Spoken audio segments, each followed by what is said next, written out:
My name is Gandhi Ambrose, Chair of Municipal Services.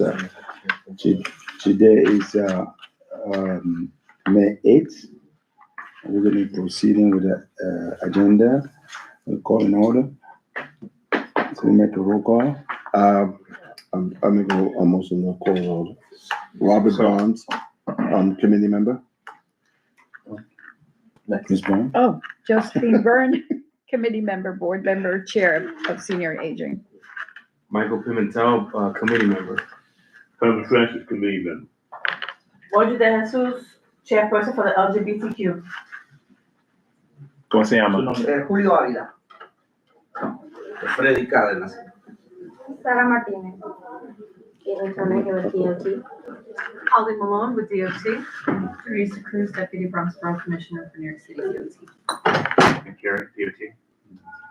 Kenneth Bartlett from Hudson Smokehouse. Anthony Perez from DOT. Tony Tango. Okay, have a quorum? Diana Leonard, Community Associate. Good evening, Mr. Chairman. We do have a quorum. Anthony Jordan, District Manager to the board. As you also were joined by my colleague, Stephen Palmentel, our Community Coordinator. Mr. Chairman, this was for everybody else, just a reminder that this meeting is being broadcast live on our YouTube page and being recorded on our Otter system. Please make sure if you're speaking for the first time to say your first and last name and association one time so the system, as it recognizes your voice for the record, will be able to continue to articulate that as part of the minutes. Mr. Chairman, as you see tonight, we have a full agenda. Thank you, ladies and gentlemen. Can we have a motion to approve the agenda? I make a motion to approve the agenda. I second that motion. Okay. All in favor? Aye. Opposition? All right, so go to straight to that one. Yes. Okay, new business. All right, Daniel Ave NYC application, Hudson Smokehouse. If the parties for Hudson Smokehouse, please step up to the table.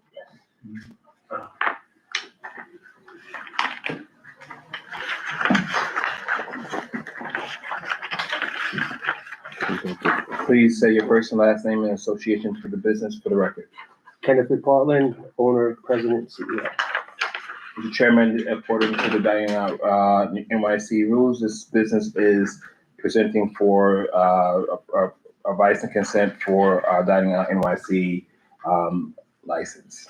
You begin? Yeah, we built it during COVID. As per all the specs, we were told there was three major things that need to be followed, which was you cannot drill into the concrete on city property, which we did not. It had to be a freestanding building. You could also not drill into the foundation or the building, which we did not. It's a freestanding building. It's a steel structure. It's not a wood structure. It's a steel structure. It's completely rat-proofed all the way around. And the last main thing was you have to have openings on three sides for airflow.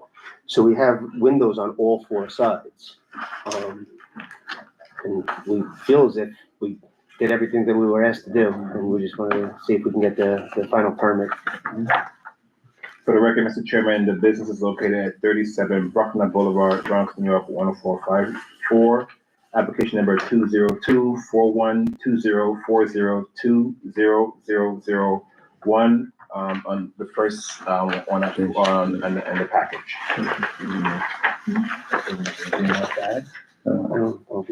Anybody has any question? Yeah.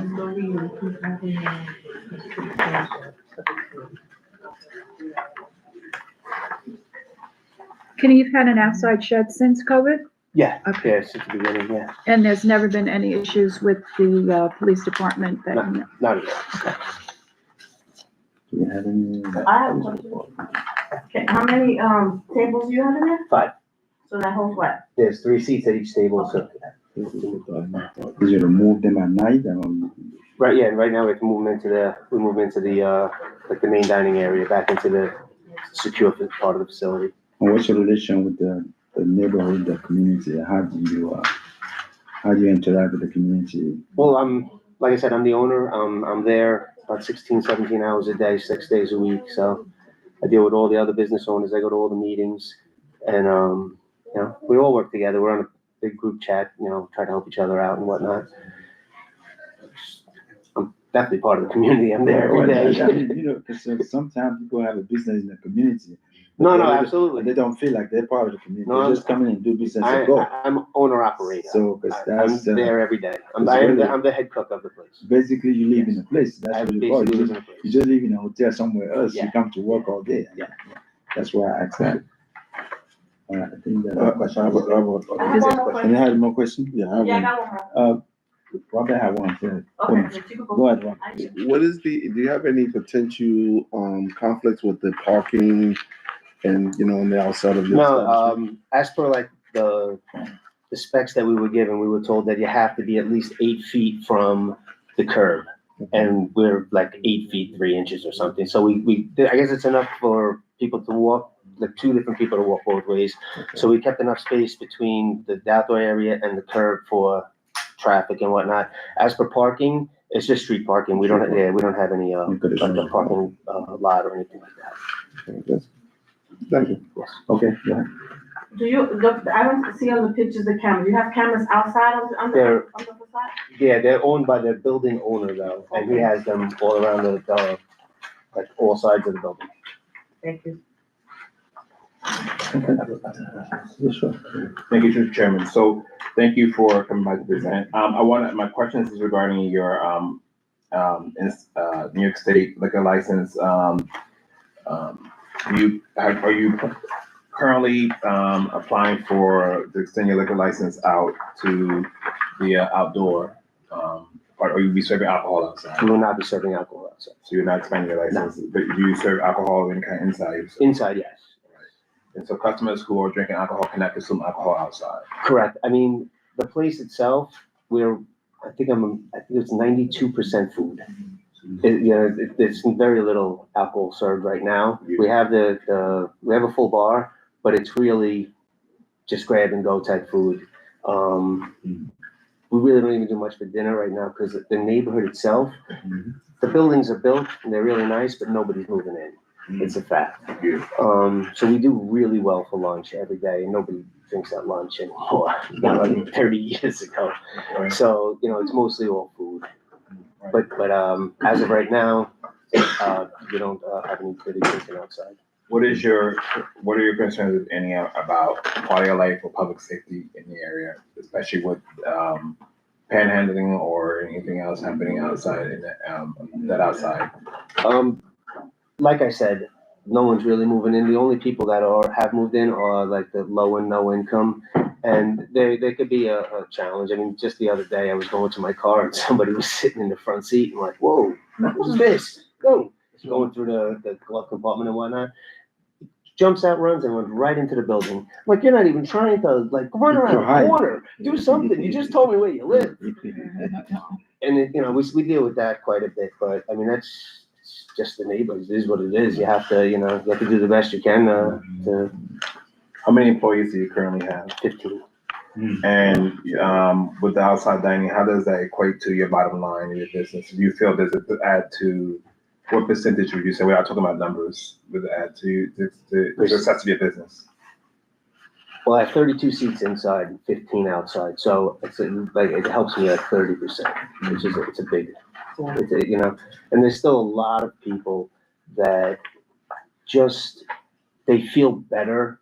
I guess since COVID, everybody has their own opinions and whatnot, but they feel being outside and eating, they just feel better rather than inside and, cooped up. Everybody has their own opinions, respect everybody's opinion, but there are a lot of people that like to sit outside just because you're outside. Right. Do you allow any smoking or hookah or anything happening at all? There's no hookah at all. I don't even think hookah is legal. I'm not sure, but I don't think it is, right? Yeah, that's nothing that we've ever had, and there's the signs and all around the structure say no smoking. Right, and you have an interesting property. Your property line your front is fairly larger than others, and so your space is somewhat larger because you're in a corner property. Or correct, it's a corner property. Right. Yeah, it's technically like my front door is on Alexander Avenue, but my address is 37 Bruckner. It's a, you know, I guess just this the way the building is. Right. Yeah, it's just the way it lies. What are some of the, other enhancements that you're looking to make with your business or on the property besides this? Structurally or anything like that? No, Right. none. None at all? Yeah. Thank you, Mr. Chairman. Have you ever had any problem whatsoever with the neighborhood that you had to actually call the police or? We've never had to call the police, you know? I mean, Yeah. you had a issue Yeah. with the community? Or? Yeah, I mean, there's been issues, you know, you're working, you're in the kitchen, you're making stuff, and all of a sudden you see flashing lights everywhere, you go outside like, whoa, what just happened? You know, there's been stuff like that, but nothing pertaining to our business. Okay. Well, that's the face of the neighborhood, the kind of neighborhood, right? Yeah. No, I mean by having problem with the neighborhood, like encountering problem. Mhm. Yeah, we have no issues with the neighborhood people. What was your last grade in the Department of Health? Just actually, what's today? Today's Thursday. On Tuesday was my inspection. We got an A. And that was the initial inspection, so. Thank you. Okay. Any more questions for me? All right. All right, thank you. Thank you. So we will be making a decision, we usually make our decisions without the business being present. We will be notifying, writing. The final decision we made at the full board meeting, which is the last Thursday of the month.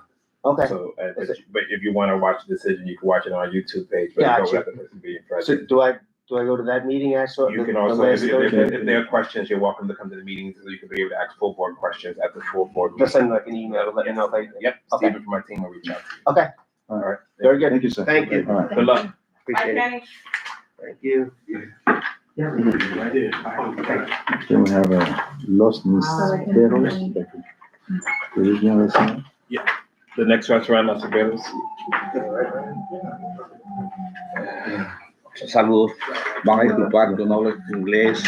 No sé si alguien me puede dar para la traducción. Do you have somebody with you? ¿Trajo a alguien que puede traducir? Lamentablemente no pude conseguir porque. Have a seat, please. Thank you. Diana or our rest supplements will help to translate. Okay. No. Diana, come sit next to him, please, if you help. She does. Yep. Oh, Yep.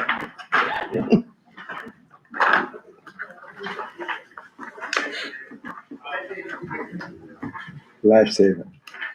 I'm trying the best I can.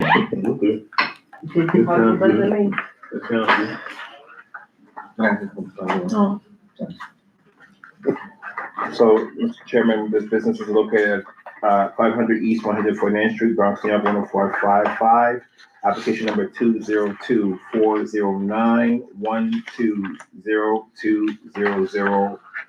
202-409-120001. Second package and the page.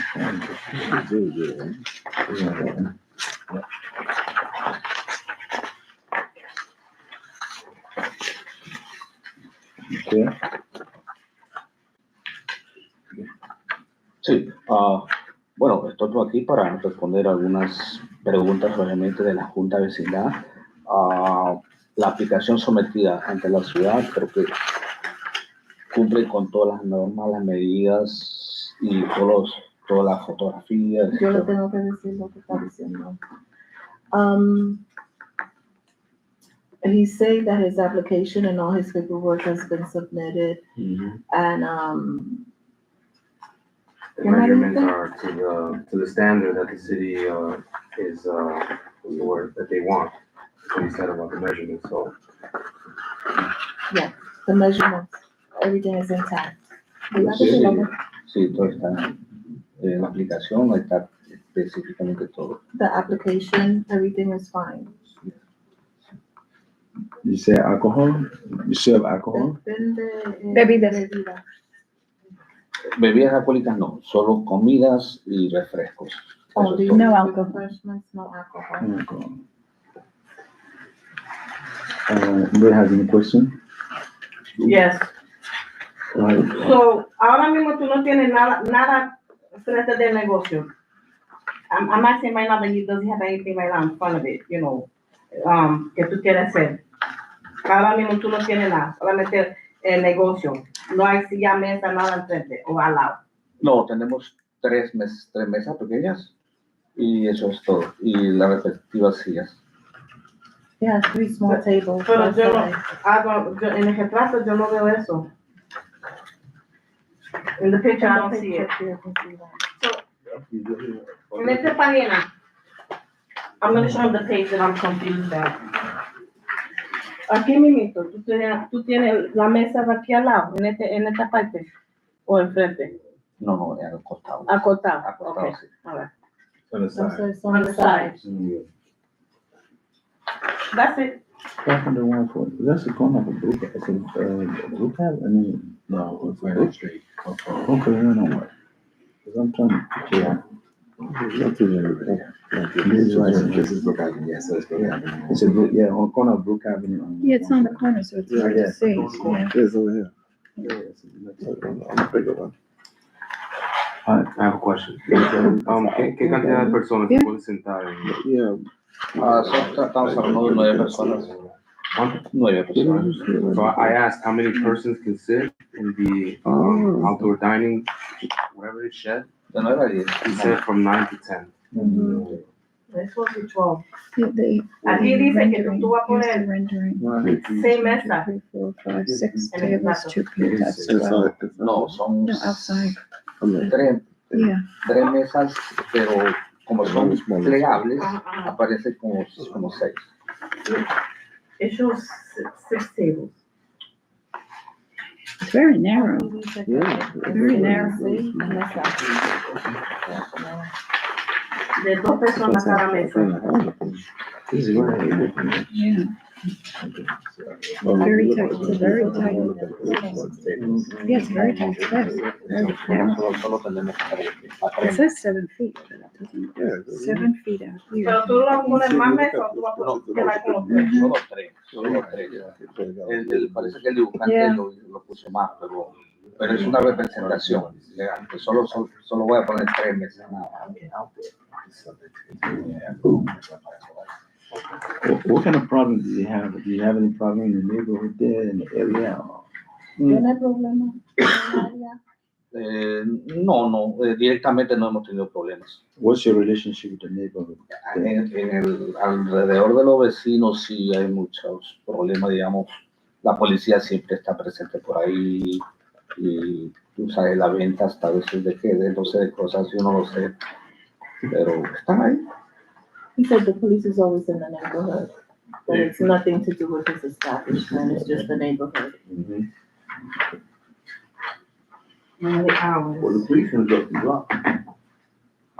¿Y cuántos años usted tiene ahí en ese negocio? Tenemos 12 años. 2 years he's been there. 2 years it's been Yes, he's been there. I never had any problems. No problema, no ha No. tenido. So you meet all the requirements that the city required to use the sidewalk. Oh, ya usted tiene toda a usar el Sí. Sí, tenemos porque la aplicamos a la pandemia. he applied during the pandemic and he's had it since. I have one last question. Okay, go ahead. En el futuro, ¿tú estás pensando a vender trago? No. Okay. I asked him in the future, he's planning on applying for liquor license, then no.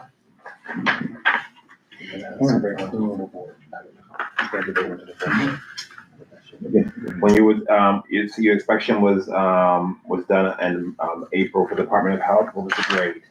¿Qué grado te dieron? El departamento de Estado. Ahora mismo tenemos el grado B, pero estamos esperando la inspección que pronto debería haber este mes o el próximo mes.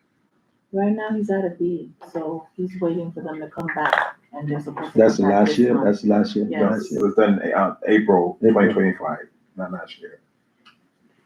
Eso te lo hicieron en abril de este año, SB. No, del año pasado. He said it was last year. So it says last updated from the Department of Health and Mental Hygiene, reading it says 4/28/2025. that Y accurate? aquí dice que ellos vinieron en abril de este año. Abril de este año, no. No. Yeah, he said it's not accurate. So where do we get this record from then? Who helped him with this ¿Quién application? te ayudó con la aplicación? Hay una persona que me dio una aplicación, sí. Porque mira, donde dice que esta fue la última vez que ellos vinieron, abril 28 de este año. No, es equivocado. No, it's 2024 that they came. He said that year is Who wrong. assisted with the application? ¿Quién te ayudó con la aplicación? Para esto. Sí, es una persona que por ser de mi vecina, es un vecindario que me ayuda. Sí. Someone from the neighborhood, a neighbor. Can anything else in this application not be accurate or correct? Puede, a lo mejor tiene otra cosa que no está bien. No, creo que es eso, solamente la inspección, la fecha de inspección. Sí, eso es importante. Nada. Does it say last update 4/28/25? No, he's saying it's 24. Esto es 2024. He's waiting for a new inspection, but the last was in So 24. todavía ellos no pasaron para tu negocio. No, ambas estoy esperando, sí. Okay, well, then you're behind. It makes sense because. Así que hace más de un año que vinieron. Ya un año, sí. En abril del año El año pasado. pasado. sí. Yeah. So it's just a year. It was April of last year. Probably a typo. Yeah, so you, I see your, in the, how has this helped to increase or support your business doing outside dining? Like what percentage of this is your experience? ¿Cómo te ha ayudado con la comida afuera? Sí, es una buena ayuda para nosotros porque se recuerda que en la pandemia nos poníamos como adentro y nos ayudó bastante a mantenernos durante toda la pandemia. Sentamos en el cuarto The afuera. outdoor dining has been a great help ever since the pandemic, with them being able to sit outside. ¿Y cuánto tiempo tú estás ahí? 12 años. 12 años. 12 years. 12 years, okay. Also not 12 years. Yeah, I heard two also earlier. How many employees do you have? 5. Full-time or part-time or? 4 people full-time. Y one Part-time. What are some quality of life issues that you're concerned about in the neighborhood? We talked about crime, and what are the quality of life issues that you're concerned about? Otra cosa que te preocupa del del vecino, de la vecindad. Sí. Tal vez un poco más de vigilancia de la policía. Eso es todo. he would like to see more police presence in the neighborhood. Sí. Do you allow hookah smoking in your outside establishment? Fumando el hookah. En la calle, sí, en la calle fuma la gente. Well, Mucha the gente. people smoke at the street, but Pero if no they en- know they have. Oh, no. Do you allow any consumption of alcohol beverages in your outside establishment? Pueden atraer bebida por afuera. No. No. No es permitido. No lo permitimos. Thank you, Mr. Chairman. Can I say one more last thing? Go ahead. En el tiempo que tú estás en los 12 años, ¿tú nunca tenías problemas con gente entrando en el negocio o tratando de sentarse en las mesas que tú tienes en el edificio? No, en casa de Dios no hemos tenido problemas. Gracias a Dios. I asked him if in the time that he's been there, have you had any issues inside the establishment with people sitting on the tables and everything? So, is there any more questions? Nobody else? No. Okay, all right. Thank you for coming. Okay. Good luck. Gracias. Have a good day. You can come to the full board meeting. Last Thursday. Last Thursday, let them know. El último jueves de este mes van a hacer otra reunión. Puede venir Ok. si quiere. Está bien. Yo creo que sí, yo te voy a mandar un email. Está bien. Muchas gracias. Gracias. Pasa buenas noches. Gracias. Thank you. Thank you. To the presentation. No, I think like on this issue. We'll go back to voting. Now that they're leaving. Thank you, Diane. Discussion. I think I could have Like outdoor dining is $50.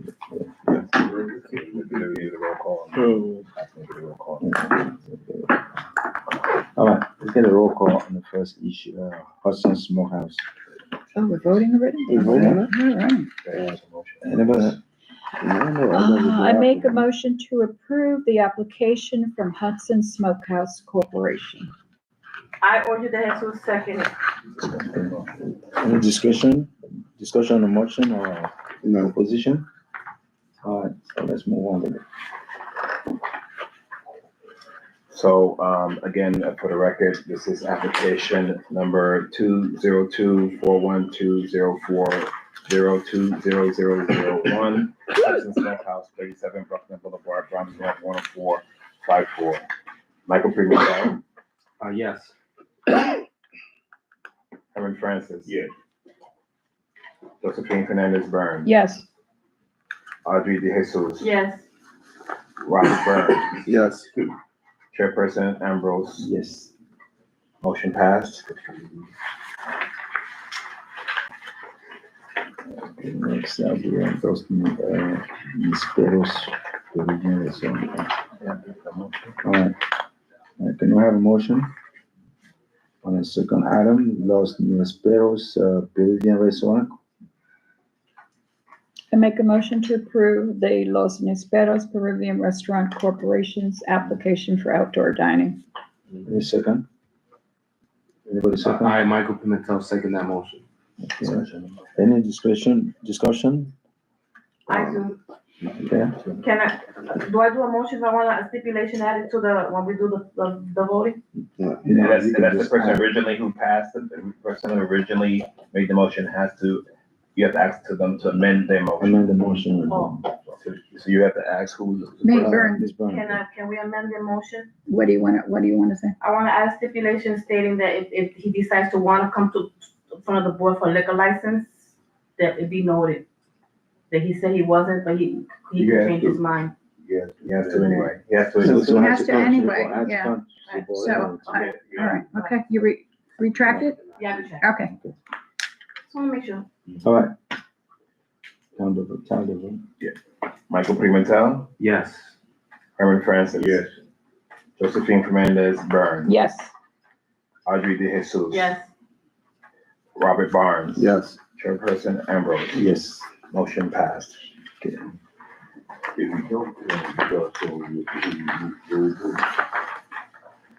Mr. Chairman, for the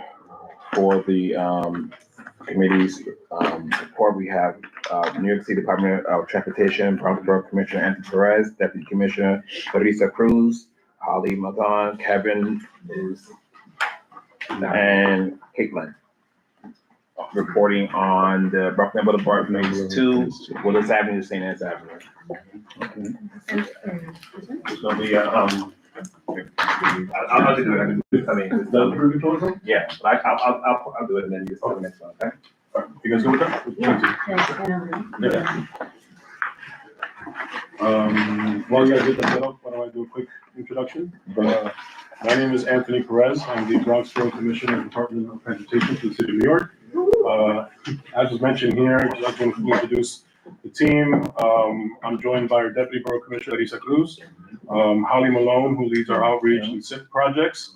And we're also joined by our school safety unit led by Nick Carey, and you'll be hearing a presentation led by Caitlin Toner. So we came before you last year with an official presentation to talk about phase 1 of our Bruckner Boulevard Street Improvement Project, which we call a SIP. Just for quick background, SIPs are projects that we're able to mobilize quickly to address safety concerns in communities. A lot of times, city agencies have to go through very long, arduous capital projects that take 4 or 5 years to get going, but we're able to be more flexible by using the resources that we have in terms of the existing infrastructure, using paint, plastic, small concrete items where possible, but allows us to be more nimble and respond to the needs of the community. As such, we received complaints and requests from local community leaders and stakeholders along Brooklyn Boulevard about safety improvements. As you all know, the neighborhood has been changing a lot. There's been a lot of new residential buildings. There are also new schools along the way. What used to be a predominantly industrial area that was mostly a truck route to get into Manhattan now needs to be more livable. We need to make it more walkable and make it a community that people can actually go to school, go to work, and go home safely. And so in response to those complaints and requests, we put together a large corridor redesign that will incorporate safety features. And again, this is led by our school safety unit because a lot of those complaints came from the administrators, parents, and students at the Dream Charter School and the South Bronx Charter School on the other side of Bruckner as well. So we're basically going from both sides of Bruckner, from school to school, and making it as safe as possible to get across. A key component of that project is redesigning intersections and traffic signals, including a bike lane, because it helps us reorganize the roadway in a way that best fits the current usage of the road. We presented phase one last year.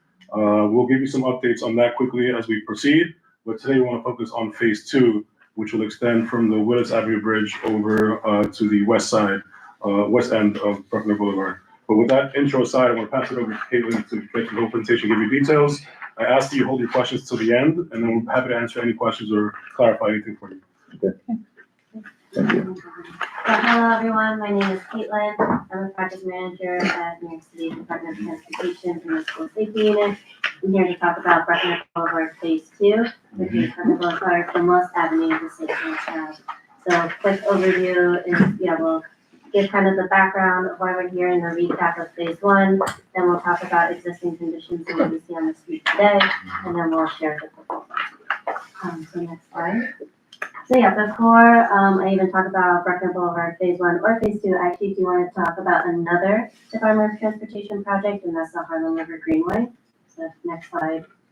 That'll show the Harlem River Greenway. So they've done a lot of outreach over the past few years, so hopefully this is relatively familiar. But their project is to connect Randall's Island Park to Van Cortlandt Park. They want this to be a continuous and connected greenway. We know other boroughs have waterfront greenways, so we want to make sure the Bronx has the same amenity, but not only as a mode of transportation, but also for recreational use. So the Harlem River Greenway project has done a lot of outreach, has gotten a lot of feedback, and a big takeaway is particularly in the Mott Haven portion of the Harlem River Greenway, the bike lane is going to be on Bruckner Boulevard. So this was a lot of discussion about trade-offs and pros and cons, and just to give a few highlights, East 138th Street was considered. It's a very narrow street, very hard to put a protected bike lane in, and not as direct. And then the waterfront is very ideal. It's currently all private property, so that's going to be more of a long-term goal to turn that into publicly available space. We can do a bike lane on Bruckner Boulevard this year. So that's why that's the near-term goal.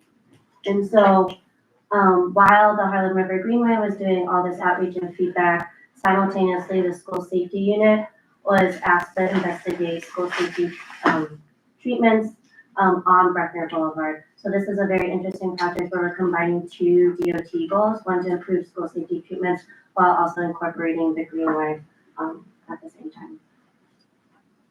So next slide.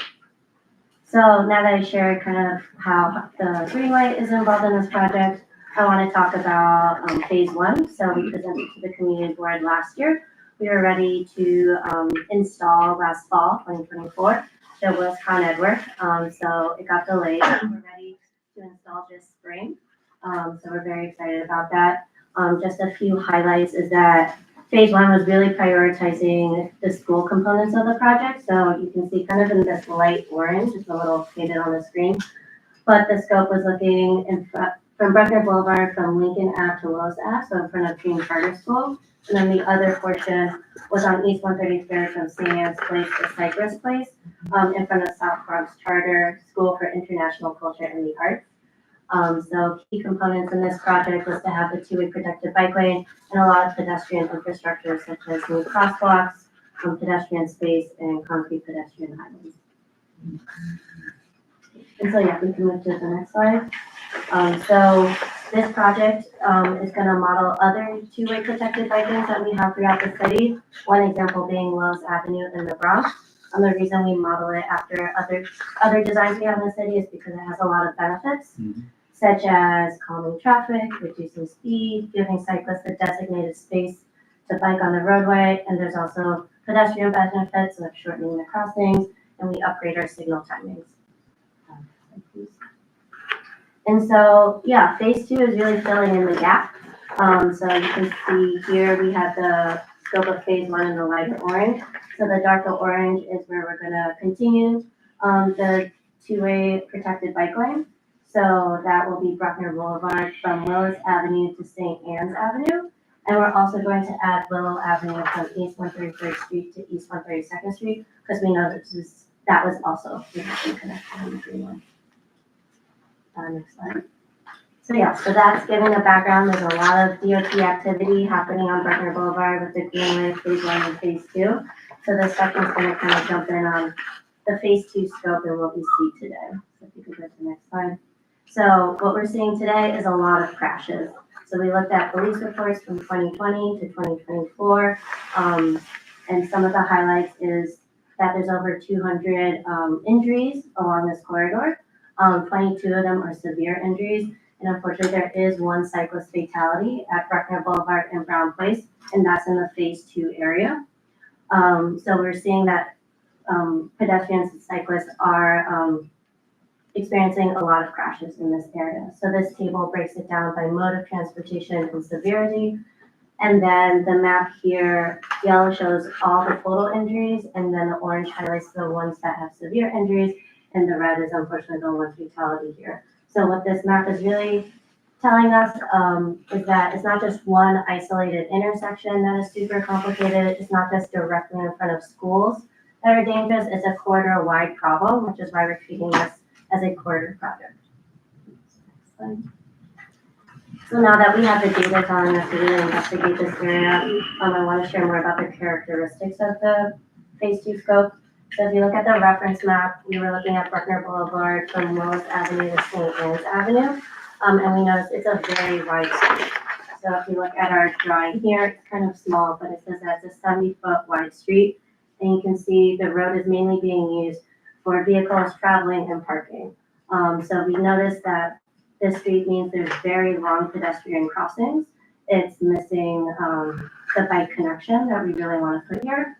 And Bruckner Boulevard is a designated truck route.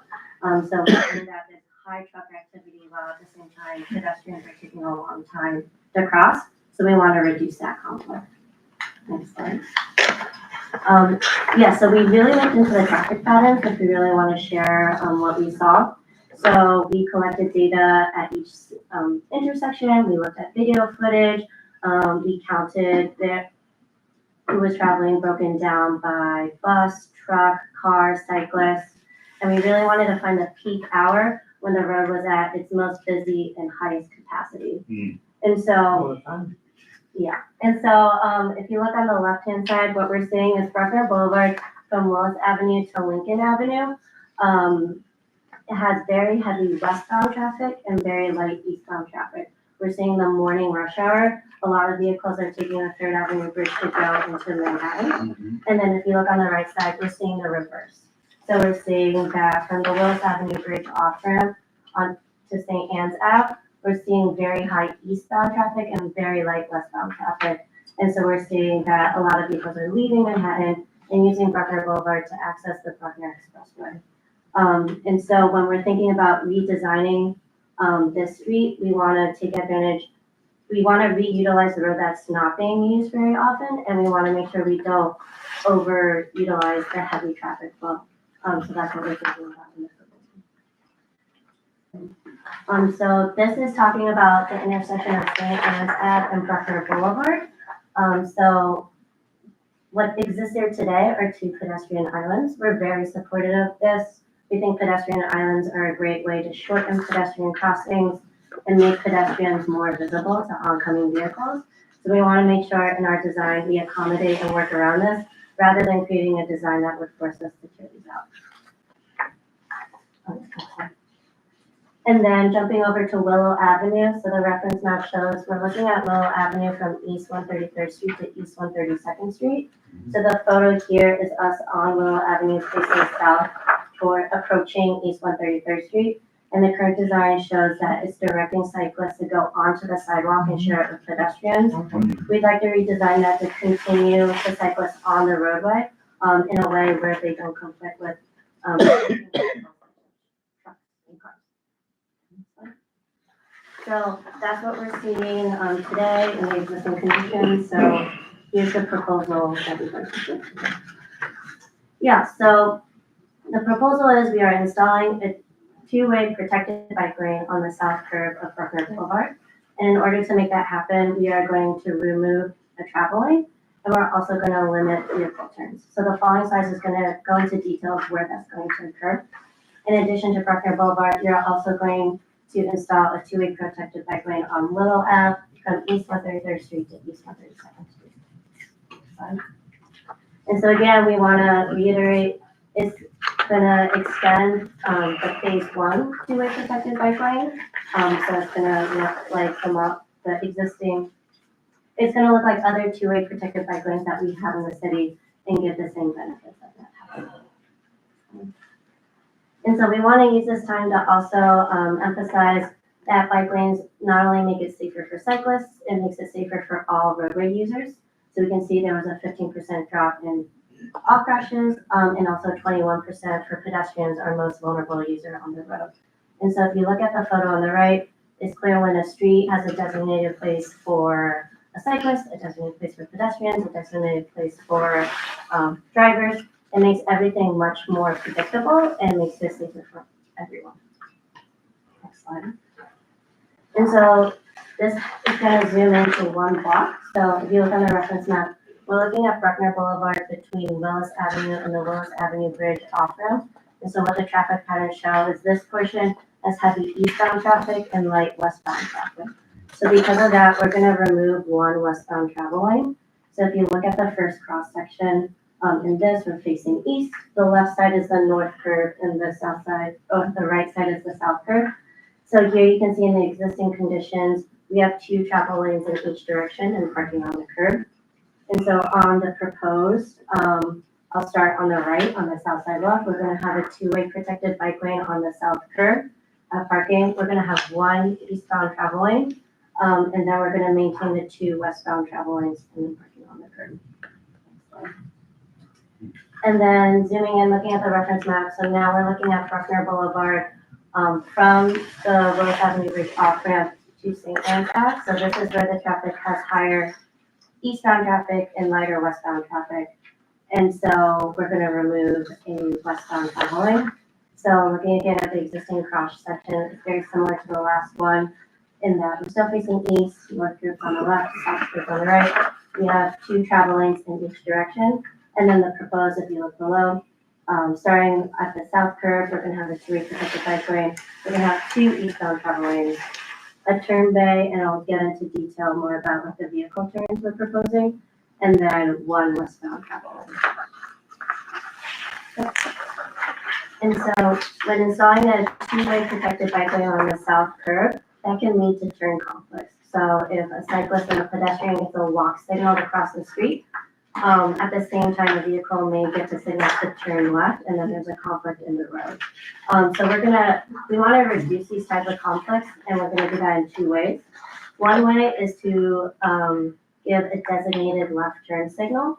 So that means when a vehicle sees the green left turn, there should be a do not walk sign, so it should discourage pedestrians and cyclists to be in the traffic. So when they turn left and reach that crosswalk, there should be no conflict. So we're proposing a designated signal at two locations, one at Alexander Avenue and one at Brook Avenue. Another thing we are doing is we're banning the left turn at some locations. So as mentioned before, westbound traffic is very light, westbound left is even lighter, which makes sense given the land use and how close it is to the waterfront, that this is very low numbers. So we're banning the left turn at Willis Avenue, Brown Place, and St. Anne's Ave. Another feature I want to add is getting off the off-ramp. A lot of vehicles are turning right onto Brown Place. So we're going to give them a designated right turn for that as well. So we think this mix of designated left turn signals and banning left turn gives us kind of this happy medium of reducing conflict while also maintaining steady traffic flow. And so this side is gonna zoom in on Wells Avenue Bridge off-ramp to Brown Place. So I'll start from like left to right.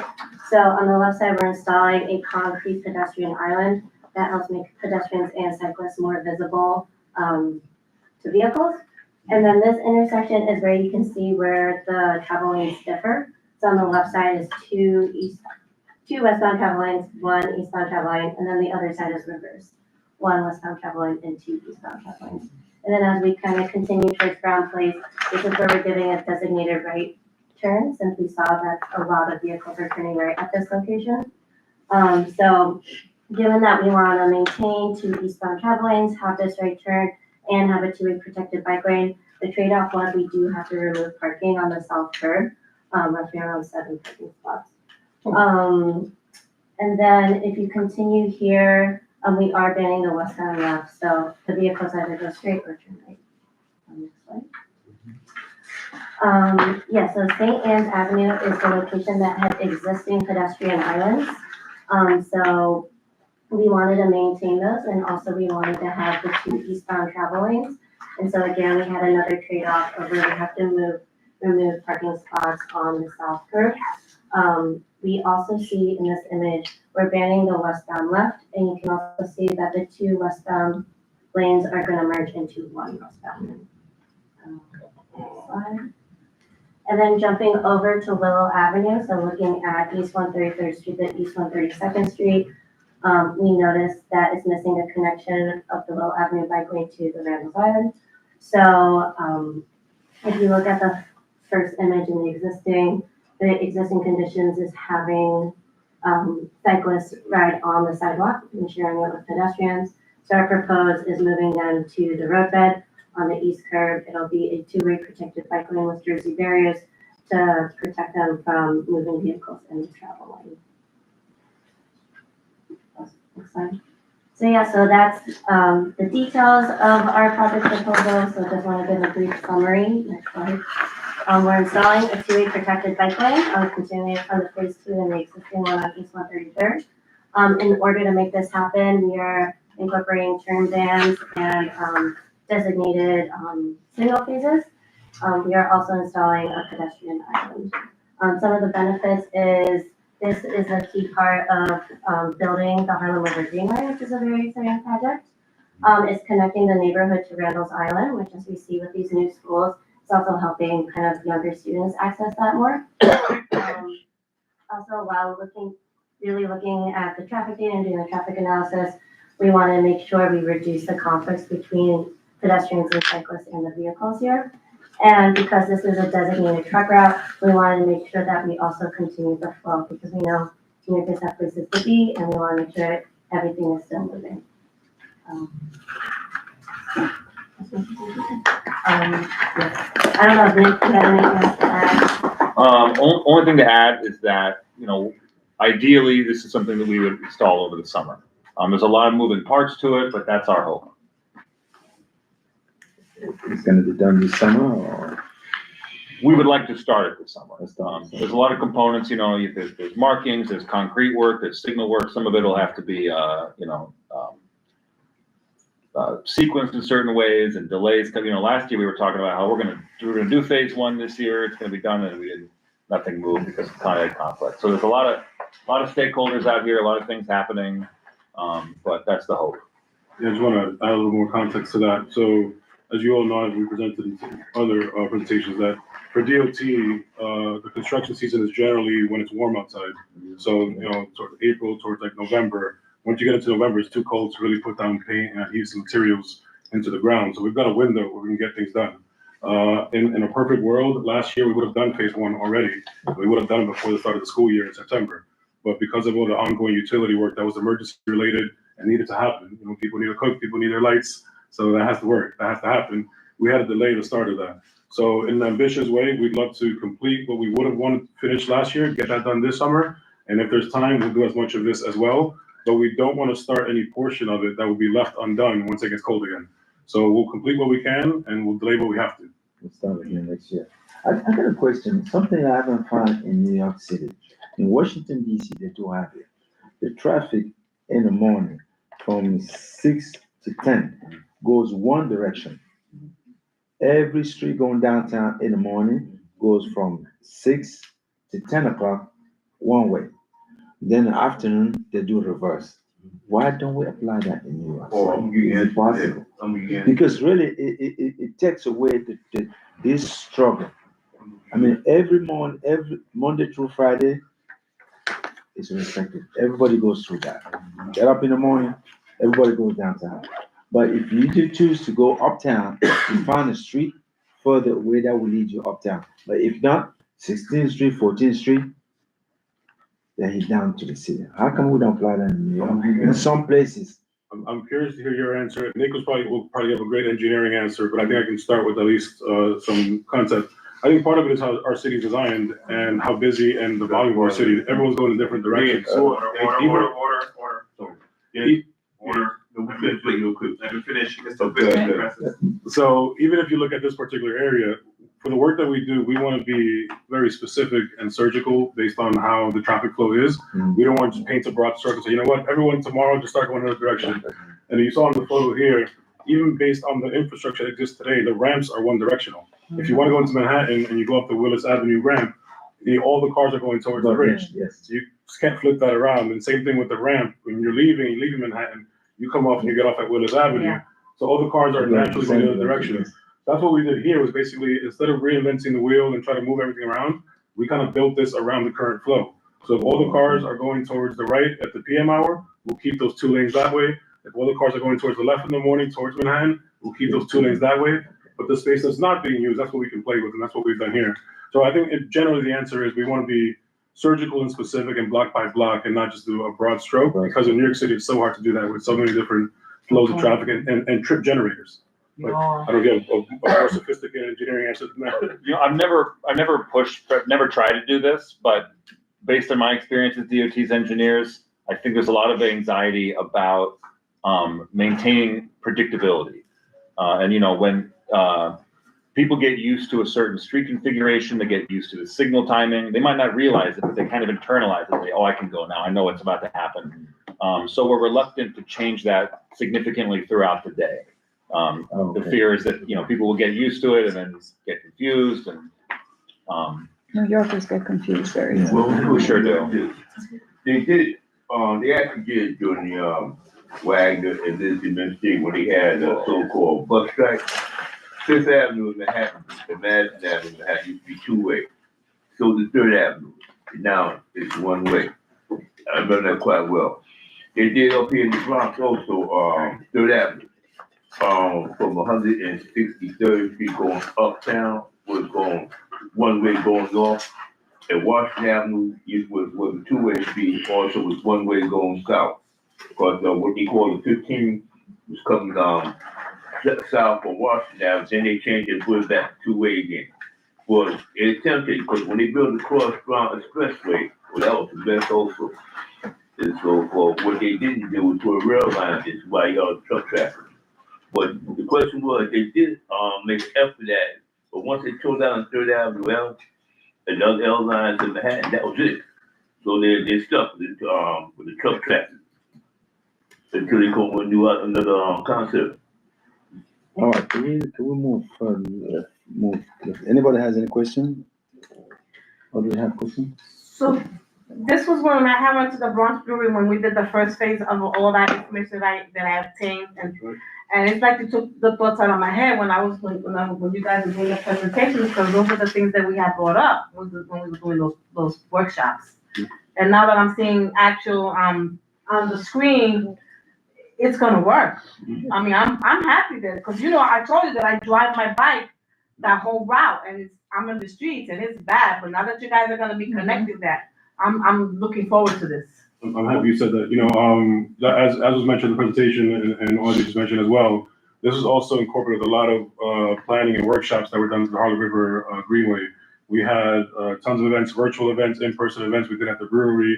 We had a planning session at the Dream Charter School on Bruckner. We had people in the community, business leaders, parents, all be part of the process. And we were with sticky notes and string pointing connections and saying, we even met with like Fresh Direct and a lot of the bigger industrial businesses that have trucks going in and out to make sure, where do your trucks turn? How do we make everything work? Because at the end of the day, this is public right of way. This has to be shared by everybody, the businesses, the residents, the people that are going through it, and the people that are going to it. And we want to make sure we take all that into account. You gave very good feedback too at the workshop. It was really appreciated. Somebody who lives and like rides and like, so your feedback was priceless. It was gold. I felt like I was the center stage in the Yeah. whole presentation that you Yeah. guys did. Yeah. I learned a lot though. And I applaud you, the team, that you actually implemented half of the stuff that we did talk about in that meeting. Yeah, I just want to add to like even one specific example that illustrates that too is that connection on 130 Second Street or 2 West Avenue, because that's when we heard through those workshops that people said it's great you're doing that connection on Bruckner, but then what happens between Bruckner and the actual Randall's Island connector? And that's why we went to the school safety team and said, hey, maybe there's a win-win here. Can you guys figure out how to connect this to the bike lane you're already building? So that anyone that goes to want to go from Cortland Park all the way at 233rd, 234, 238 can go all the way down in one route right to the park and connect almost like Manhattan. You can go all the way around.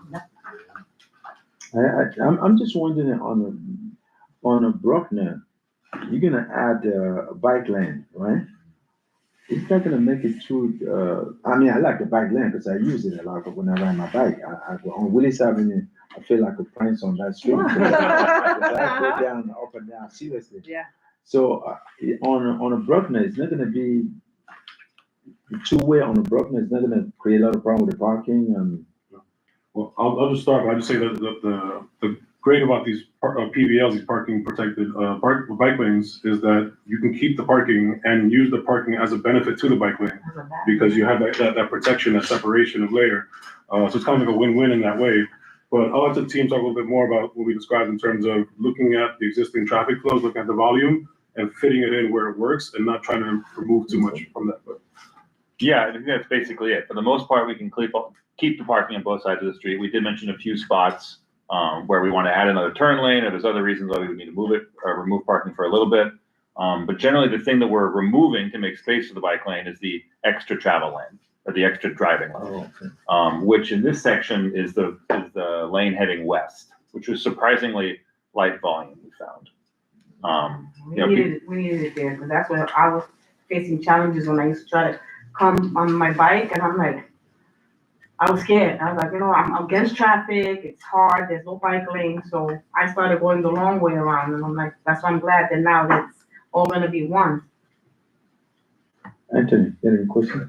Thank you, Commissioner. A question about, if you look at this is of course part of the extension of the Vision Zero has been part of DOT's portfolio for a long time, and that is hopefully to drive down the fatalities or even accidents as it relates to using bikes or motor vehicle.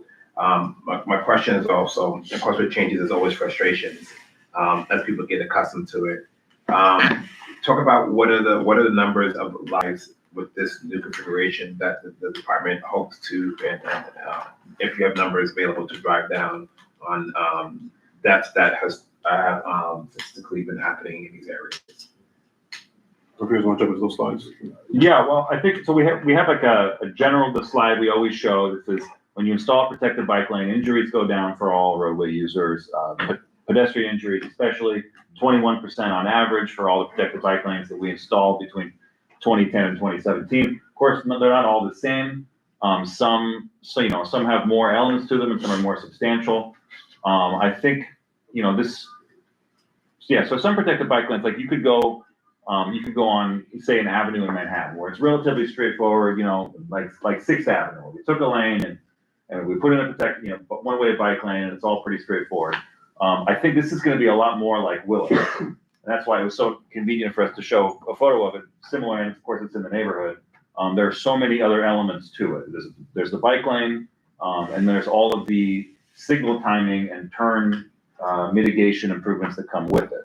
If you're going up Willis Avenue in a car, there are protected left turn phases now at 138th, at 139th, at 141st. So there's so many different tools we used on that project to try to reduce crossing distances and reduce conflicts and build bus boarding islands. We can't say there's this many crashes today and there'll be this many crashes tomorrow after we finish the project. Can't say that, but I think this is if you have a goal, you're reaching to. You look at the numbers, you're trying to drive down the cost of that happening, because before Vision Zero, We know that fatalities were all over the place and out of control, involving all kinds of, and I hate to cut you off, but where we're at. And so I'm just trying to drive at the importance of why this is, we all do these things for reasons, the city takes for reasons. But I want to build onto my next question if I can. But if you have something that says that there's a goal, the department wants to at least have any number of fatalities or accidents as relates to this action, that would be a good point. And as I know that all comes out in the study, hopefully we can share that. One of the things, and you maybe watch this, I have this guy who I sometimes follow on X, or used to be Twitter, that he drives his bike using these protected bike lanes, and he is very persistent to people who obstruct it in any way. I gotta send you the piece that he calls them all kind of names besides child of God, but because he thinks this is important, this is how he uses this way of traveling. How are you ensuring that bicyclists, cyclists, is the correct term, are also doing their due diligence of being safe? Because we know that sometimes they have there's some sort of motorable bikes and other type of bikes that are used, and sometimes at higher speeds, traveling where you have pedestrians who are trying to cross, and then these bikes are, we have of course after COVID, this uptick of Uber delivery people and so on. We want to make sure that everyone is safe using the road, and sometimes you can't guarantee that a young person, or even me, sometimes that have people step into the crosswalk or into the bike lane while the right of ways to the cyclists and others. How are we using, when we're doing this conversion into these protected bike lanes, or ensuring that bicyclists follow speed or other laws that are in place to protect everyone again? Yeah. So as you referenced, there's our Vision Zero initiative was started in 2014. So last year was 10 years of Vision Zero. And actually this first quarter of 2025 was the second safest year for any injuries across the board since people started recording these kind of injuries. Okay. It's working. And the important thing here is that the way that we design it can separate the usages, so that as Caitlin mentioned, you have a lane for bicycles, a lane for cars, a lane for parked vehicles, and that's separate from pedestrians, and that reduces the conflicts they have with each other. Even when we incorporate, for example, turn bends, that's where we saw a lot of the accidents were happening in this particular corridor. Again, we do these things surgically based on where we're talking about. There's no cookie cutter approach that's applied here. So we looked at where are the accidents happening, where are those left turn conflicts happening between vehicles and cyclists and pedestrians, and we make those changes at those particular areas. And I want to highlight this particular slide here. I think a lot of folks talk about, well, why are you putting a bike lane in my area? I don't ride a bike, so I don't want it. But again, what we highlight here is that whether or not you ride the bike, this makes it safer for everyone. 15% of drop in all injuries, not just for cyclists and anything else, and 21% specifically for pedestrians. So the people who benefit the most from bike lanes are the pedestrians. And if you look at the graph here, on the right, that lower number shows the before and after cyclist injuries. That's actually the lowest benefit. The people who benefit the most are the people that are in motor vehicles and pedestrians. You see the blue is before and the green is after. So if you go to the other slide that was presented earlier that shows the different injuries across the corridor with the bubbles, like in the simplest way, if you were to look for a number, I'd look at this slide here and take away 15 to 20% of those numbers. That's what we're aiming for. At the end of the day, Vision Zero, the goal is the vision is to get towards zero, because not one life is okay with losing. And then and are there ways that you're using to, like, are you using some type of bumps or speed bumping and anywhere in the bike lanes, especially as it comes closer to a crosswalk, to ensure that they're traveling safely as they're going through to, going as far as the speed? Yeah. Sorry, I should have mentioned, let me better address your question about what we're doing to make sure that the increase in cycling is also done in a way that's conducive to everyone to create more injuries. With Vision Zero, what we say is that the three tenets of Vision Zero are the 3 E's. The first one is engineering.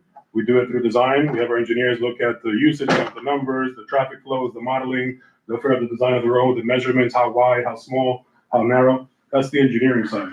Then there's the education side, where we have to go and talk to people about safety measures. And we've actually been increasing even our spending when it comes to communication. So I've seen it myself on my way to work on Hot 97. I'll hear Adonis Rodriguez, our commissioner, talking about safety. And we have ads on bus stops. We have on TV, we have commercials. And it tells people, if you're driving, slow down. If you're riding a bicycle, you shouldn't be on a sidewalk. If you're walking across the street, look both ways. So that's the educational point. And we do safety events, bike helmet giveaways.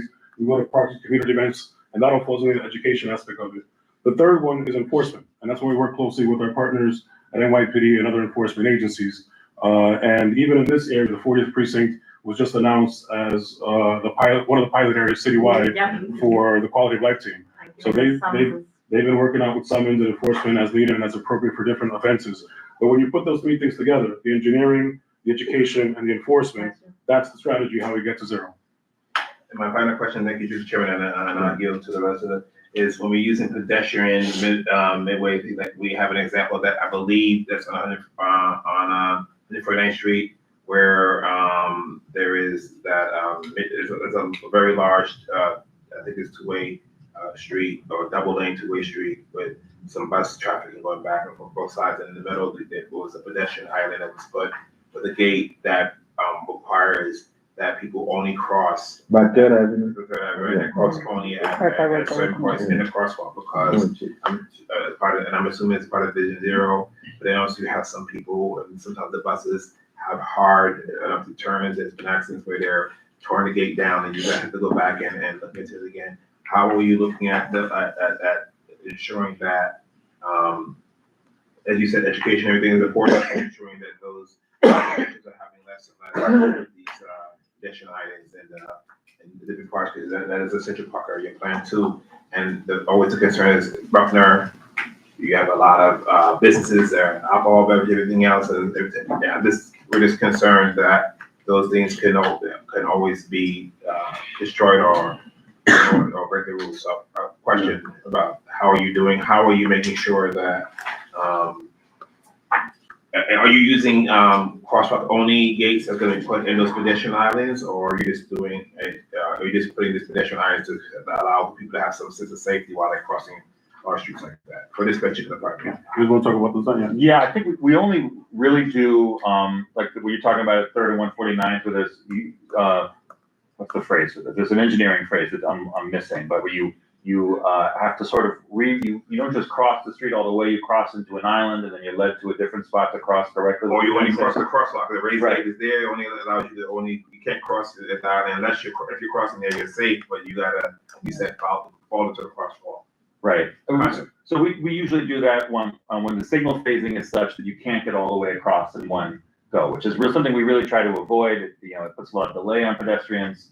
But all the islands we're talking about here on Bruckner would be between the bike lane and the travel lane. So you're not in the middle of cars going on either side of you. They'd all be signalized. I also want to point out that on all these intersections we'd be installing bicycle signals. There's sort of lower near sides that you can see you're supposed to stop.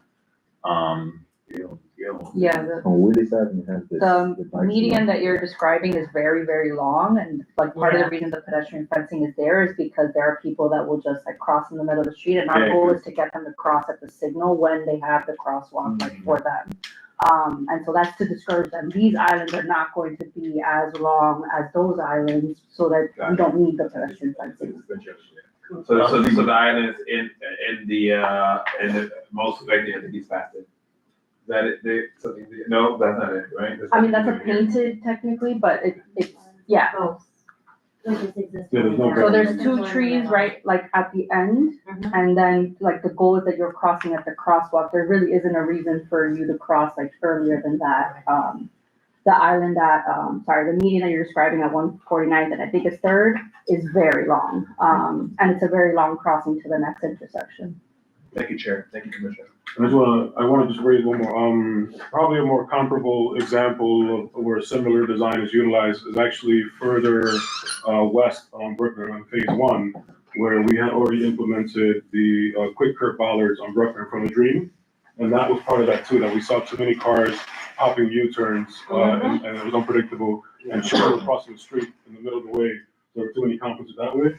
So we purposely put that there to reduce the U-turns, to tell people if you're gonna cross the street, do it at the crosswalks. And that's a similar design, where you can use engineering to change behavior. Thank you. Anybody has a question or comment? Go ahead. Thank you, Chair. Good to see all of you, Anthony, Holly. Hello. So I have a few questions, quick questions, but from previous conversations, I guess, that the chair and other members have brought up. So it seems like you're doing a lot of valid work that this area needs. I grew up on Willis Avenue, 147. I went to school there, Elijah D. Clark. Seen a lot of it change. How do you deal with like authority, the authority of DOT, when it's not always clear like how much pushback from some of the electeds or people who might not have the same interest as the community board? I don't know if there has been any recent changes or if there's any like thought on that, but I've heard a few of us, I think, have heard different things on what DOT can and can't do. So I'm just curious about that. And then really quickly, also the red lights getting criminal offenses for people on bicycles. I don't know if that's a DOT thing or NYPD thing, but a lot of people are worried about that, especially like we have a lot of crimes. I lost my wallet today, some young hooligans, I'm getting kind of old, he got away with it. But we got a lot of things that our officers are overburdened with. And for me, someone on a bicycle who's walking across a red light, that doesn't seem like the biggest priority for me if they're not endangering anyone. So I don't know, I wanted to ask about that as well. And then also, I think what's important to keep in mind, Willis going up to 149th Street. I know District Manager Anthony has mentioned that. I'm really curious to know any of like any funding or any concrete support that can help make some of these things happen. Since, you know, we had some cleanups, the community board has been really active there, but I feel like there's a hole, you know, that where we could use a little bit of support from some of the agencies. There's but so much each of us could do as individuals. And then also, I know the chair and some of the other members here have been curious about how to make it easier with the timing, like the signal timing or the lighting. I don't know how much could be changed with that or how soon that would take. But I'm hearing a lot of people, both from bikers, cyclists, and drivers, it either takes way too long, you know, to get across 149, or unfortunately, like the timing is off and people can, you know, speed at the wrong times. And there was just someone who passed away on a bicycle a few weeks ago, right here actually, you know. So yeah, those are just some things that came up with like the authority, the red lights, and the police. And then also the plaza right there on 149. Sure. So I think I'll try to start addressing them from the beginning. In terms of the authority side of things, I think it's interesting to use that word. It sounds forceful. I think we see ourselves more as partners. You know, we serve the city of New York and the public, and we're always thinking about all the different stakeholders. Even when a project has a particular focus stakeholder, like in this case, it's our school safety unit, and we were approached by these schools. We didn't only think about the schools and the school community, just the parents and the students. We also talked about the businesses that are in the area that need to survive, talked about the new residents that are coming to the area as well, as long as the necessary traffic to keep our economy moving in New York City. So we take all that into account and we take it seriously. Like I mentioned, we also met even with some of the bigger stakeholders like First Direct. We know that they need truck deliveries. We know that produce needs to move as well. So we want to figure out how to make that all work. We want to always be listening. Before design is made, we do a lot of research, conversations, workshops, meetings to discuss with stakeholders. During this process, when we come to the community board, we're hearing someone say, hey, you should really rethink this intersection, or I know because I used to live here, you should change this to this or that way. And we take that into account, and we've made modifications to the plans as we go along. And even afterwards, you know, everyone in our Bronx office lives here, and we're not going away after the project's done. And we're always willing to come back and make adjustments as needed.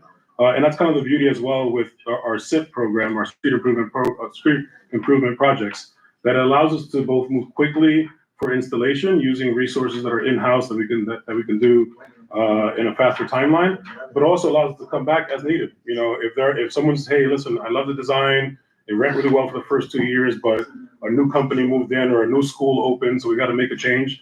We all know here as New Yorkers that New York City is a living thing. It's like a living document. What worked in 2020 might need to be changing in 2023. So even as it relates to the Willis Avenue project that you mentioned, if there are particular intersections where you feel there are trouble points or you want to discuss further, we're happy to do that because we can bring our traffic signal engineers to redo a study. And we'll give you a case number that we can follow up with you on. You can say, hey, I reached out to you in May, we got a traffic signal, and we'll take a second. We want to look at how many cars are going in each direction, what's the traffic flow needed? Do we need an extra 3 seconds to go green, to go north, or do we need to reduce this? We also, on a case-by-case basis, are also increasingly using LPIs, leading pedestrian intervals, that allow us to give pedestrians a 10-second head start. But even something like that changes the number of seconds that everyone has to go around. So when you make one move, it affects everyone else. So yeah, so as part of the projects, we're happy to make changes throughout and listen to the stakeholders. And even after a project is done, we're happy to continue to make changes as needed. And we take it as a privilege and not an authority to say that we get to help communities to make them safer and better for everyone. As it relates to your second question about the stoplights and the enforcement, as I mentioned, DOT has very limited enforcement rules or capacity. The NYPD is the one that actually does the enforcement. I referenced earlier that is actually part of a new initiative that was announced in the city as NYPD-led quality of life focus, and the 40th precinct was selected as one of the few precincts citywide to start this as a pilot. So that change came out of that, and I'd refer you to NYPD for more information. I don't want to speak for them, but it's not something that we have a role in terms of how enforcement is done, whether someone gets a criminal ticket or a traffic infraction. Do you have a sense then of where NYPD might get the data or the expertise? Is there like a liaison team from DOT that we should be aware of? Or are they kind of just getting everything on their own from somewhere? Both for DOT and for the community, I encourage you to reach out to the community affairs for the particular precinct, for the 40th precinct, and they would have the information. But even our data that we use for crash, we get it from the NYPD. So we're looking at the same stats. Okay. What was the third question, remind me? With the plaza, Clemente Plaza on 49. Just generally speaking about any initiatives on the pipeline or what is possible, since we're hearing about like a wish list, but there have been some concrete asks like the mid-block crossings by like Morris Avenue. Yeah. Any like dedicated staff members, and it's great to have high-level people, like the celebrities of DOT, so to speak. But sometimes I don't know if celebrities are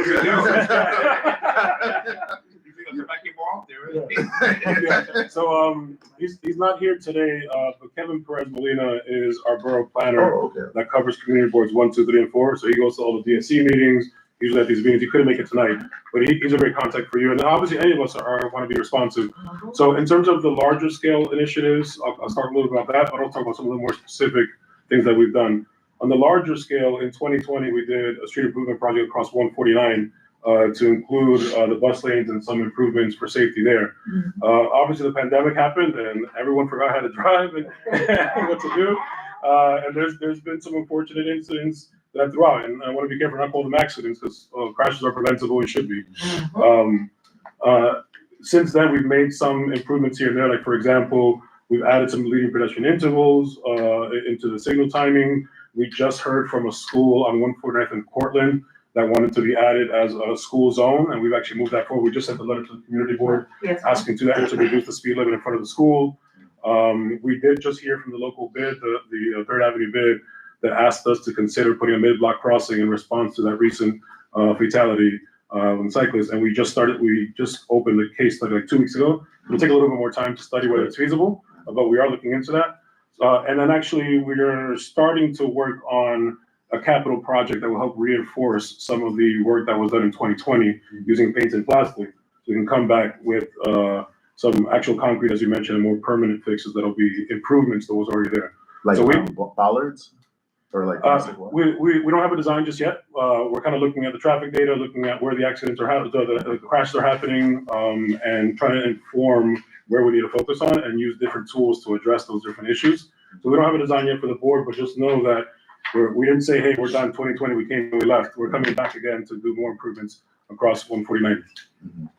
And I want to add that the board, the district manager, and working with the planner and the commissioner and his team to talk more about planning and focusing on other issues as relates to the Roberto Clemente Plaza and the work. And then the commission has been very forward-thinking and open-minded about this perspective. It is something that his team is not. They are definitely mindful of the realities that are there.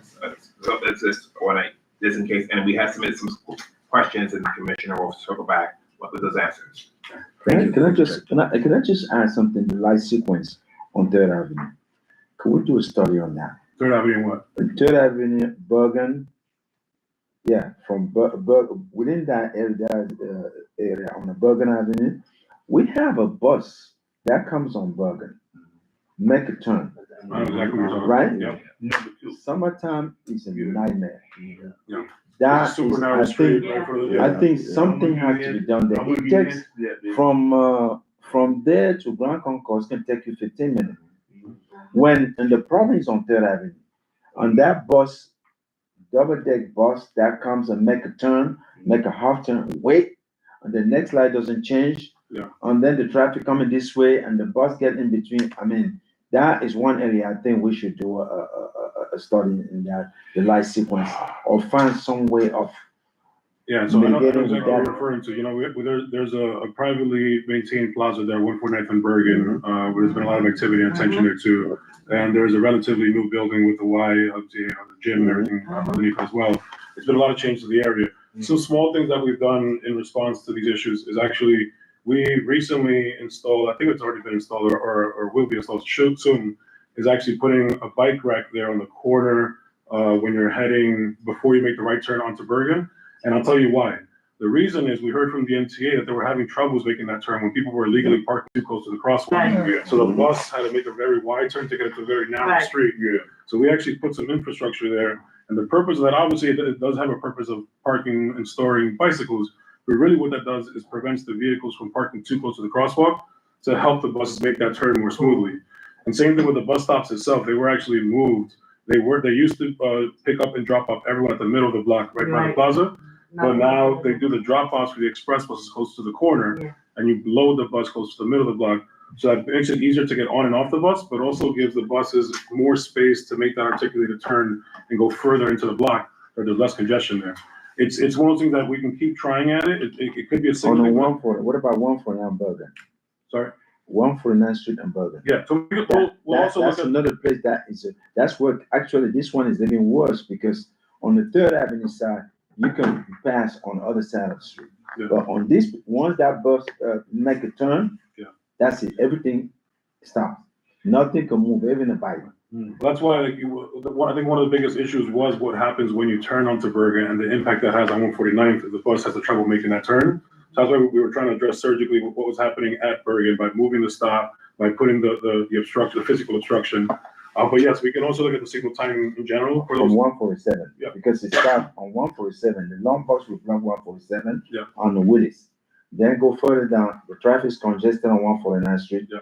And then nothing moves. we'll also flag that for our transit development team. These are the folks that did the project in 2020 and are doing the research for the future project. So we'll incorporate that so they can pay particular attention to that intersection. I would actually add, I'm sorry, just real quick, because we're on this, to add, studying the traffic signals from 156 headed down to 149 along Third Avenue. I think that the sequential change of the lights, it doesn't facilitate the easy movement of traffic. You said from 156 to what? To 149. Yeah, to 149. It's to 147. Let's bring it to 147. All right. Along Third Avenue. What happened was when they tore down that Third Avenue. Yes, that's when Mr. Francis, all Mr. that Francis, mess came up here. Mr. Francis, she has a phone, please. So, are you having any other projects from the phases of this, going from where we're ending now on Bruckner to like towards where the new jail's gonna be at and the shelter, that area of 141st to like 145th and Bruckner, that area? As of right now, we don't have plans to continue this project that far down. Okay. We're just looking at it from school to school across Bruckner. But you know, there was a lot of work that happened through EDC and Yeah. 100 Forward work. You know, the state was doing a lot of work with the highway and the connections Right. there. Okay. So there's been a lot of investment in that area, and there's still some little tricky parts like turning right off of Leggett when you get off the highway exit. To that. But we don't have any particular projects that are related to this one on that section. Thank you. Mr. Commissioner, thank you for coming in and your team. I wanted to ask a quick question about, this is in-house or contracted? Well, it's in-house, but we also have on-call contracts, so, you know, we we do a lot of the engineering in-house, we have a marketing contractor, we do our concrete in-house, some of the signal works in-house, some of it's a contractor, so, How many jobs is it creating if it's not contracted? You know? I don't know. It's hard to tell because we do our contracts in very large citywide contracts. So it's not like there's one agreement for this particular project that outlines there's 10 jobs for 10 months. And we do a whole, like, we pay big companies to be on contract to do a bunch of work at the same time. So it's hard to And it's all Let me tell you- citywide. Right, let me tell you the frustration with that and the cost is because this is a bigger procurement issue as it relates to when contracting happens with some of the agencies, timetables are never without consequences or unintended consequences are never stipulated in contracts, which leads to the timetable being expanded to the time that you hope to complete these contracts. And so I would just ask that we learn, as you learn more, we learn more about ensuring how do we keep our outside contractors stipulated to time. I have this whole big dream that one day there'd be financial consequences to people who don't complete contracts on time or hit the ground and find that the nail costs more than it did in the original contracts. We go back to spec and do this all over again. This is what we experienced where we don't have a rec center that for 7 years in the community. That's just a little nugget up there on the floor. But as you understand, come from parks. No, so I'll stop there before I get more trouble. But I'm always interested in making sure that we have the best intentions with a project like this that's gonna really be able to drive home what the department wants to do. But it all makes sure that if everything works out, that's the whole thing. So I'm just very interested in that. Is there another phase past this, or are we stopping? Because we're always looking for as much as you want to throw in, we'll accept. So is this where we stop, or are we looking at other pipeline stuff relating to increasing pedestrian traffic, bicycle safety, and ensuring that the less fatalities in our district?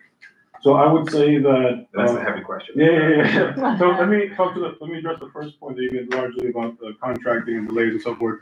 I would say that this is a little bit different than that because it's a street improvement project, not a capital project. Sure. Where a grand majority of this work is done through in-house resources.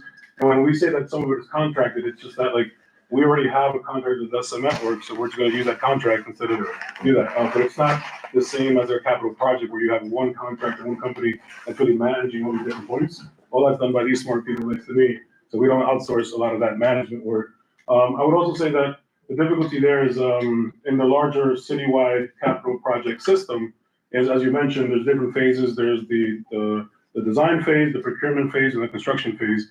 And the city's looking at ways to speed that up collectively because it impacts all of us agencies that do capital projects, not just DOT and parks, but DEC and DEP and elsewhere.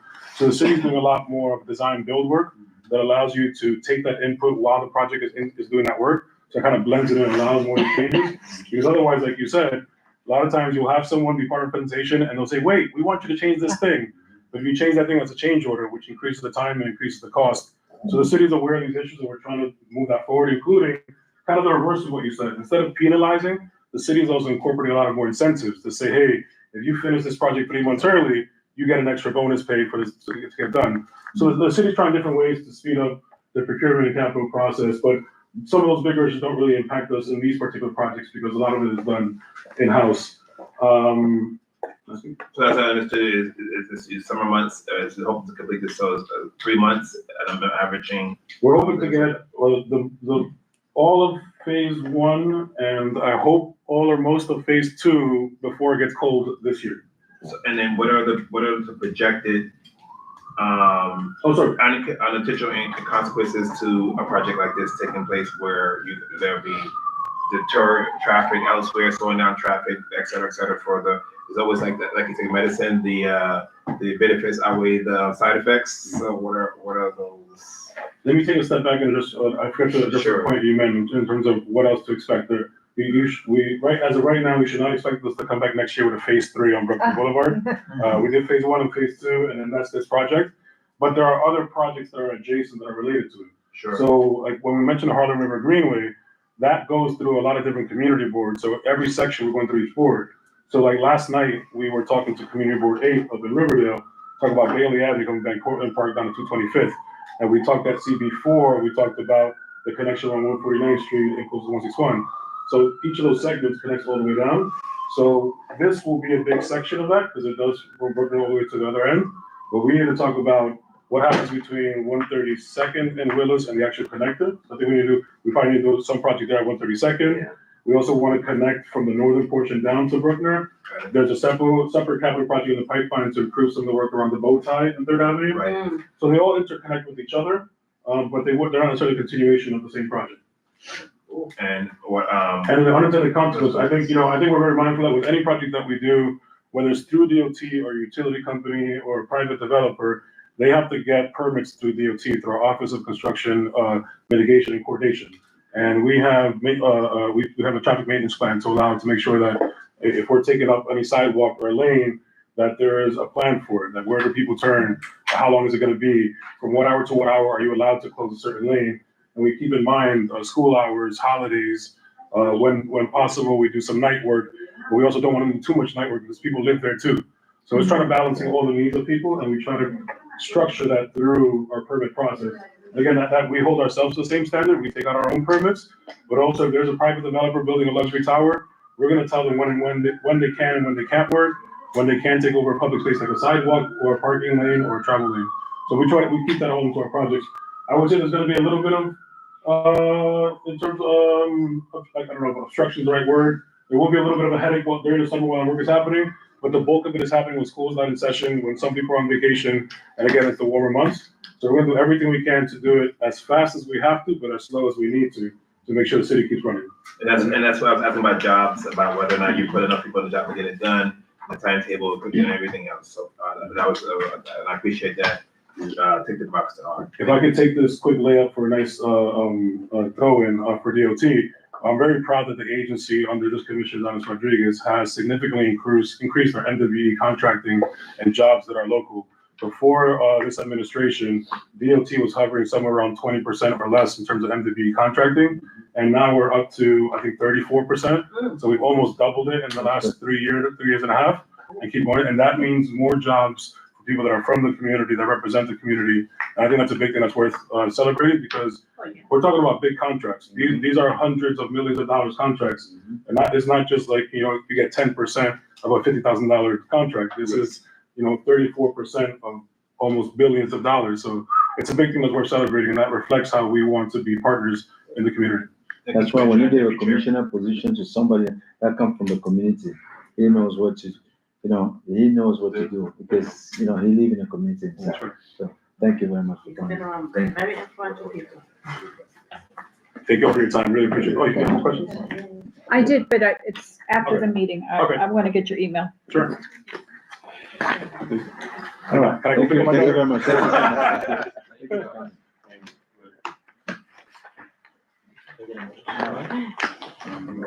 Do you have a card or? Can I get a motion to adjourn? Oh, we have a motion to adjourn. To adjourn? Yeah. Well, Second. Yes. Do we have? I was gonna call, but we're letting them leave first, so I can do that. Oh, I didn't wanna have an access in there, so. Yeah, I just want That's his fine. email. I don't wanna. Yeah, I was ready. Yes. No, the one on, Looking at it. we bought a house on